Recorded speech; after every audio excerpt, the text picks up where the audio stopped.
House of the Dragon Season 3 Episode 2 is called Queen's Landing because Queen Rhaenyra lands at King's Landing. Okay, look, you get it. But if we stretch our definitions of both queen and landing a little, Rhaenyra tries to leverage her newfound power, and it's double diva down with the deaths of my queens, Simon Strong and Otto Hightower. I'm the Glavatar, and you've got to deal with it, and this video has no spoilers for the future of House of the Dragon. This episode was originally meant to be the Season 2 finale, so characters are finally achieving their long-held ambitions, only to find that reality has a way of corrupting dreams, of denying satisfaction. So much of this episode is about the different ways the women of this world strive to exert their own power, and what they come up against in doing so. But most importantly, Caraxes has a little sippy. One assumes his throat gets a bit dry.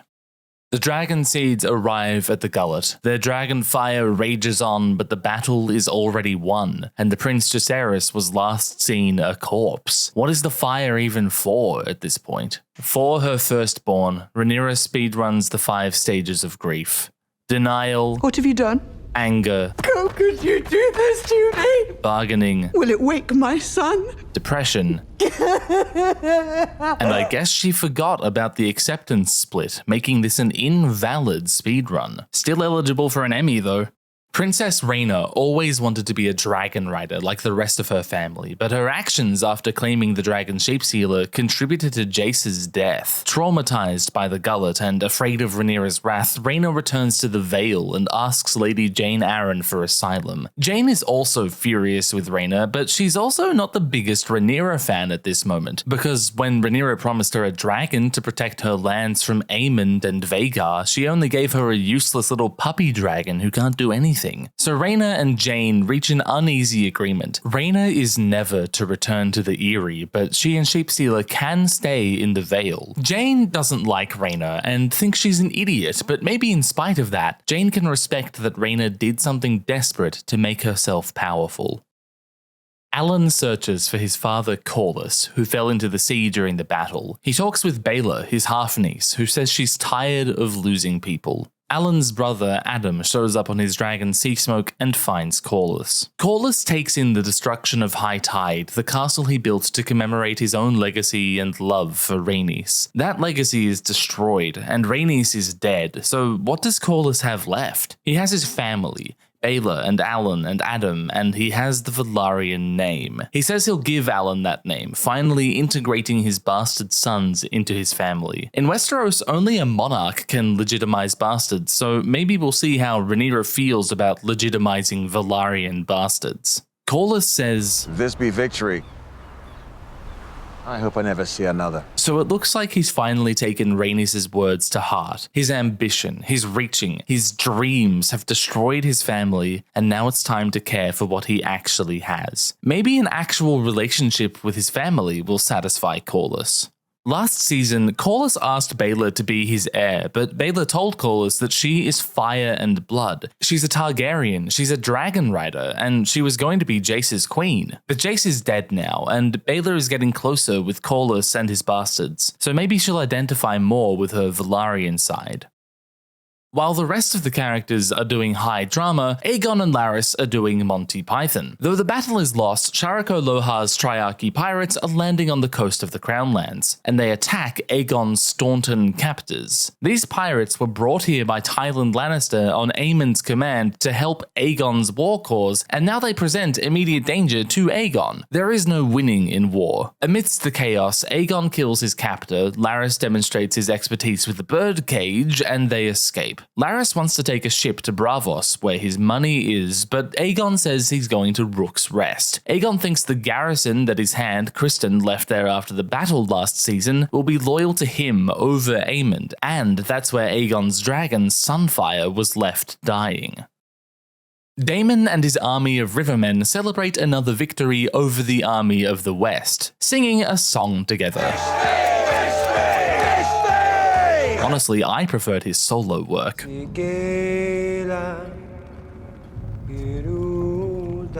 We've never seen Daemon so genuinely joyful, but Simon Strong arrives with news of his stepson Jace's death. The last time one of Rhaenyra's sons died, Daemon lashed out with immediate action, only causing more tragedy. But Daemon has grown from his time in Alice River's haunted psychotherapy summer camp, and he acts with more restraint, more grace, more nobility, and he finally goes home. Before leaving, Daemon talks with oh my god, look at Caraxes.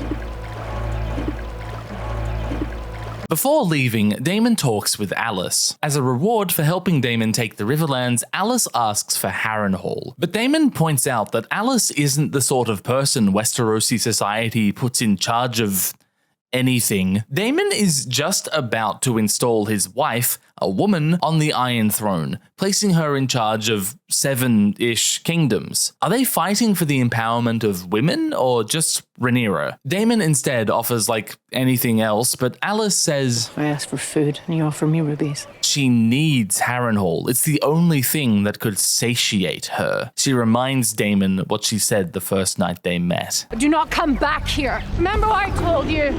You will die in this place. Returning to Dragonstone, Daemon berates Ulf and Hugh for abandoning their mission to ambush Aemond at Harrenhal. He hits Ulf even though he's so silly. The Rogue Prince himself.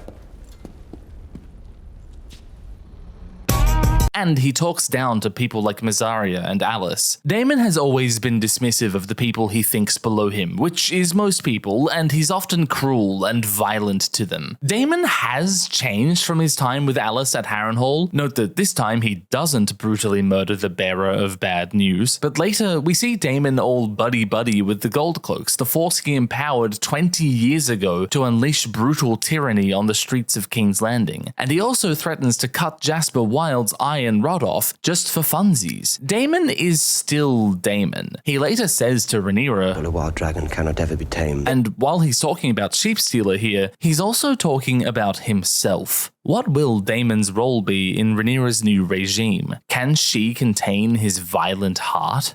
Daemon picks up on the sparks between his estranged wife and his ex-girlfriend. Decades ago, Daemon showed Rhaenyra that sex can be a vector for self-expression. So he might not be happy for Rhaenyra, but he might fancy himself Aegon the Conqueror in this and other potential thruples. But Daemon wields the sword Dark Sister, which belonged to the Conqueror's sister wife, the warrior queen Visenya. And in season 1, Viserys compares Daemon to Visenya. So maybe Daemon is the Visenya to Rhaenyra's Aegon. Daemon's gaydar actually gets quite the workout this episode. He clocks Mysaria competing with her for second place in Rhaenyra's heart, both lamenting that Alicent will always be first. There were girls together, as all know. And he also gets a major reading from Simon Strong. Music and meat and virile young men.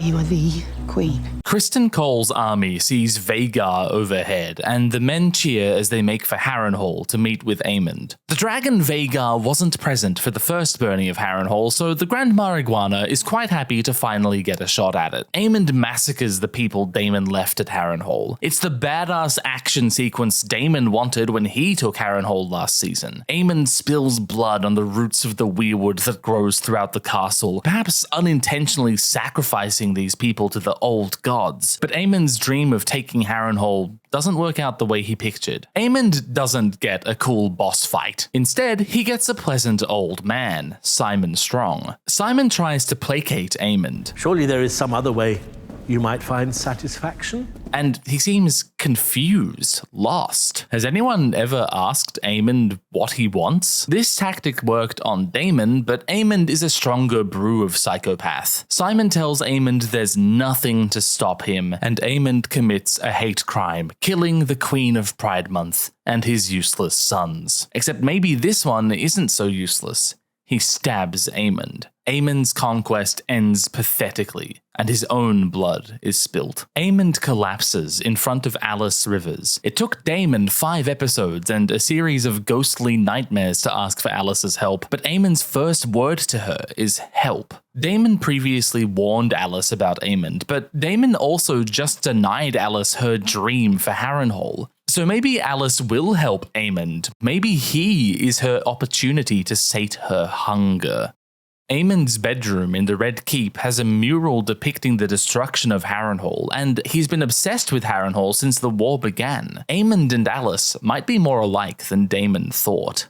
With all the other Strongs dead, Alice might actually have a decent claim to Harrenhal now, and, more importantly, Simon's wardrobe.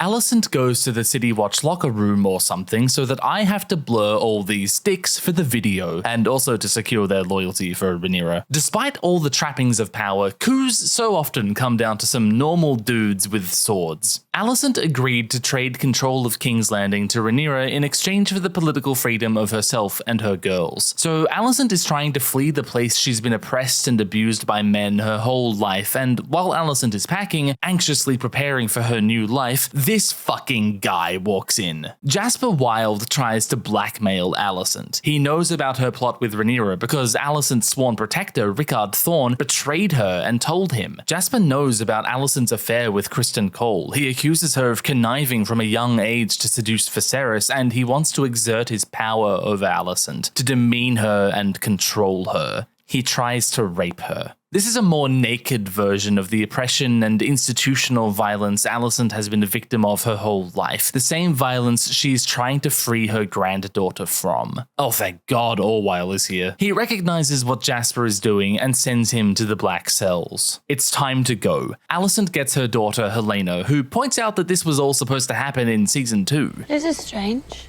It isn't the season. She's also working on a journal page about toxic butterflies, referencing a blog post from series author George R.R. Martin about his misgivings of this season of House of the Dragon. I wonder if Helaena keeps up with George's thoughts on the giants too. They talk to the guards on the walls and struggle to exert their power, even though two queens should definitely be able to capture a knight. Helaena will not have any beast harmed, because she's a perfect angel and doesn't deserve any of this. Alicent recalls Helaena telling her she was happier before she was queen, and now Alicent finally asks her daughter what kind of life she wants, which Alicent's father never asked of her. Helaena thinks she'd like to keep chickens. Now, chickens are birds. Birds are technically reptiles descended from dinosaurs, which are big, scary lizards, just like dragons. So I'm gonna count this as Helaena finally talking about her dragon Dreamfire. Bok bok bakak. Alicent smiles. She says, You, I may yet redeem. Helaena is an innocent. Helaena, an innocent. Thanks. So Alicent probably isn't talking about washing Helaena of her sins, but freeing her from the sins of others. Alicent never asked Helaena about all the hardship she's been put through, being married to Aegon, parading her grief and her dead son in public, and not listening to her awesome millipede facts. So maybe Alicent wants to redeem herself by giving her daughter the agency she was always denied. Rhaenyra is a bed, suffering none of her counselors in her grief for Jace. But Daemon comes in to tell her that Aemond has fled King's Landing. This is their opportunity. He evokes the memory of Viserys and Aegon's dream to inspire Rhaenyra into action. After an entire season of Rhaenyra saying, What would you have me do? Daemon asks her, what would you do? Finally inviting her to agency. Rhaenyra leaves Dragonstone, ditching the people who stifled her all of last season. Maester Gerardus, Lord Celtigar, Laurent Marbrand. She cares so little that she says, to nobody in particular, to let Marbrand figure out his own execution. This is about her. It has always been about her, and now she's finally doing something about it. The only goodbye Rhaenyra gives is to Mysaria, the first person to recognize Rhaenyra's potential as a capable, masculine leader. This becomes you. The show's only unproblematic couple, Caraxes and Syrax, get a special moment together. Vermithor, Silverwing, Caraxes, and Syrax fly to King's Landing. The people of the city are terrified of being conquered by dragons, including Ulf's old friends, Hugh's wife Cat, and Aemond's ex, the brothel owner Sylvie. Alicent and her girls try to flee, but between the betrayals of Jasper Wilde and Rickard Thorne, they can't. The soldiers on the walls of the keep stand down as Alicent promised, allowing the Queen to land. But there's still resistance inside the keep because Alicent was too busy being assaulted and betrayed to have a small council meeting. The last time Rhaenyra was here, the family was actually happy, united. Now she watches as Daemon massacres his way through their home. Harlem. Return on Dragonback. Rhaenyra draws her sword against Rickard Thorne and his men, who laugh at her. Well, nobody's laughing when the City Watch show up in support of Rhaenyra. That's the third commander of the City Watch Rhaenyra's won over, by the way. Looks a bit familiar. Rhaenyra has taken the city and the Red Keep, though she will not sit the throne until she has vanquished Aegon the Usurper. Unfortunately, he's off doing some National Lampoon shit, but they need to kill someone to signify the end of Aegon's reign. Daemon starts with Maester Orwyle, who would be reincarnated as a lotus flower, but Orwyle keeps his life by successively trading up Daemon's sacrificial rat. First to Jasper, then to a gift from Larys Strong? Who could it be? Oh my god, it's Otto Hightower. Daemon says, Lamau.